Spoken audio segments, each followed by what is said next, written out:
Good morning and welcome everybody. I'm Roger Woodine, Director of Policy and Education at the Duluth Area Chamber of Commerce. I'd like to welcome you to this morning's forum, introduce my friend and fellow moderator Chuck Frederick, who's the editorial page editor from the Duluth News Tribune, our partner in presenting these forums. Some acknowledgments this morning. I'd certainly like to thank our friends at the Duluth Playhouse for allowing us the use of their facility. They've been very generous and gracious in helping us with the logistics of these forums. I'd also like to thank our friends at the Duluth Superior Area Community Foundation and their Speak Your Peace Civility Project. You were each handed a leaflet on the way in that laid out some expectations of behavior this morning. And I'd like you to remind you of those expectations. Please hold your applause until the very end. I'll close us out after the final remarks from our candidates and then allow you to please express your appreciation. We won't tolerate any shouting or heckling. No disruptive behavior of any kind will be tolerated. Chuck, with that, maybe you could start us off. Thank you, Roger. I just want to mention, I've already seen you weren't allowed to bring signs into the theater. Holding up your T-shirt is like holding up a sign, and we won't tolerate that either. I hope you have another shirt on underneath, of course, but I want to welcome those watching at DuluthNewsTribune.com and My 9 on television. I welcome our candidates. I thank you so much for being here. It's a great part of the democratic process. I want to point out the woman in the front row, Christopher Rican. She's our timekeeper, and she'll be the only one allowed to hold up a sign. She'll hold up signs letting you know you have 30 seconds left, a minute left to speak, and then when your time is up. And so keep an eye on her, and you got a good sight line to her. As I mentioned, candidates' answers will be timed. Opening statements are going to be 2 minutes. There will be no rebuttals on opening statements. Questions will be 2 minutes, and then we'll offer all the candidates a chance for a 1-minute rebuttal. And then at the end, we'll have 2.5 minutes for closing. Congressman Nolan, as the incumbent, we gave you the opportunity or the option of either speaking first or having the final say at the end. You or your campaign chose to have the final say.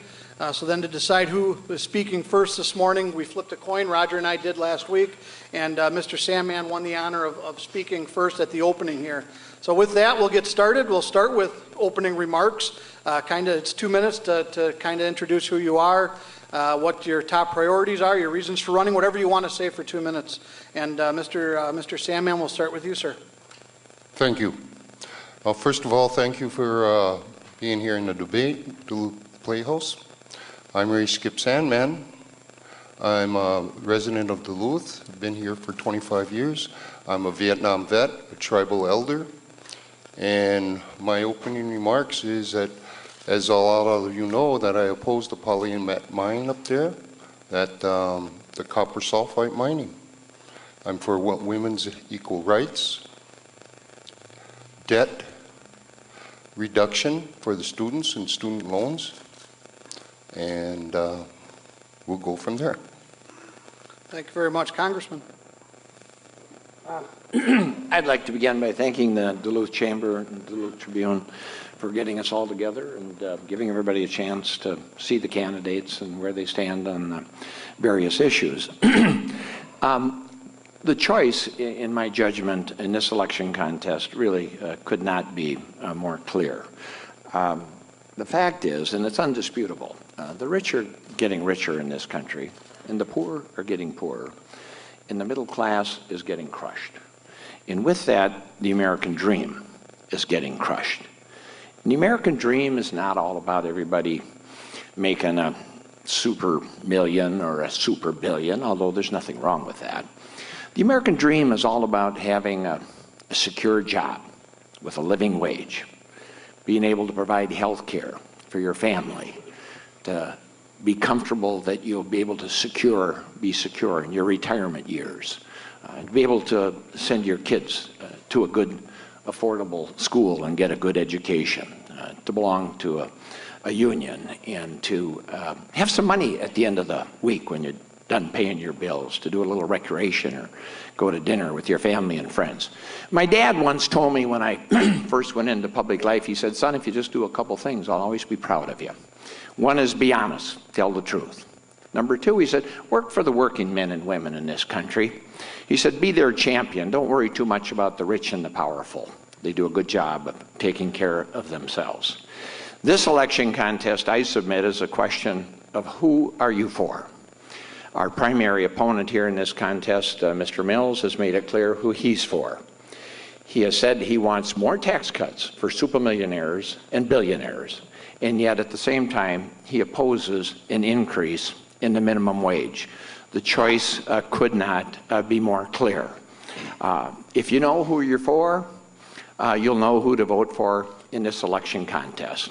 I thank you for the opportunity. We're going to have a spirited debate, and I assure you and promise you it will be civil. I'm looking forward to it. Thank you. Thank you, Congressman. Mr. Mills. Thank you. Thank you so much for having me here today. I'm somebody who never thought ever about running for public office. I'm the vice president of our family's company, Mills Fleet Farm. My dad and my uncle started it in 1955. It's hard work, sweat of the brow, reinvesting back in our business. As a little kid, I grew up working the business, cleaning toilets, sweeping floors, washing cars.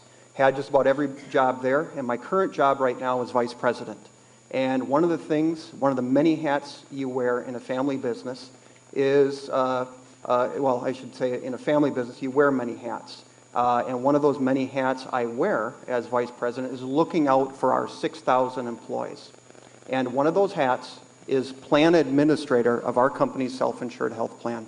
I have seen firsthand how Obamacare has affected negatively our employees and their families. And not only that, I have seen all throughout our part of Minnesota how people have been negatively impacted by it. Higher premiums, higher copays, higher deductibles, skinnier networks. They're paying more, they're getting less. Congressman Nolan, well, he wants a single payer model, government run. Every time government has tried to assume the control or the production of a product, good, or service, every time costs have gone up and quality has gone down. There's never been an exception to that, and anybody who's ever studied economics knows that. Also, I got outspoken about Second Amendment issues.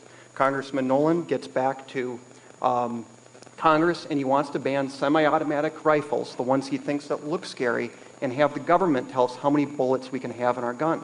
That earned him a failing grade, an F rating from the National Rifle Association. In our family, we have something called the hunting camp doctrine. If at hunting camp you complain about something, you get the job to fix it. So that's why I'm here today, underneath the hunting camp doctrine. I've been complaining about it, so I'm off the bench, putting skin in the game, and I'm going to go to Washington. And you know what? There's a lot of things that we have to stand up for our part of Minnesota. And Congressman Nolan is wrong on so many of those issues. Thank you.